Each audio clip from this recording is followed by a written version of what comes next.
حضرت شیخ سعدی رحمۃ اللہ علیہ بڑے اللہ والے، بڑے بزرگ. آپ نے 2 کتابیں لکھی، گلستہ اور بوستہ، جو تاریخ میں نصیحت کی بڑی کتابیں تصور کی جاتی ہیں. اس سے بڑی کتاب کوئی نہیں مانی جاتی نصیحت کے اعتبار سے.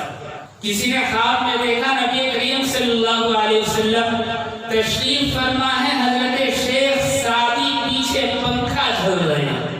اللہ اکبر، یہ مقام. حضرت شیخ سعدی لکھتے ہیں کہ میں بچپن میں اپنے والد کے ساتھ ایک جگہ گیا، بہت سارے لوگ تھے. رات میں میرے والد نے مجھے بیدار کیا اور کہا کہ چلو تہجد پڑھتے ہیں. میں نے وضو کیا اور تہجد کی نماز پڑھنے لگا. میرے والد نماز پڑھ کر پہلے فارغ ہو گئے تھے اور آہستہ آواز میں قرآن کریم کی تلاوت کر رہے تھے.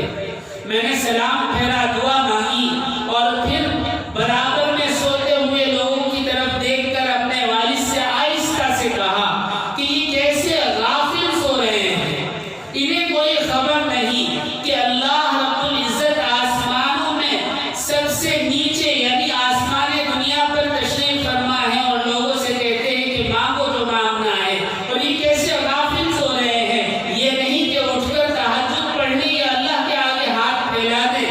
تو میرے والد نے کہا کہ بیٹا، ان کی برائی کرنے سے بہتر یہ تھا کہ تم بھی نہ اٹھتے اور تہجد نہ پڑھتے.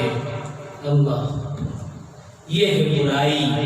تہجد کا ثواب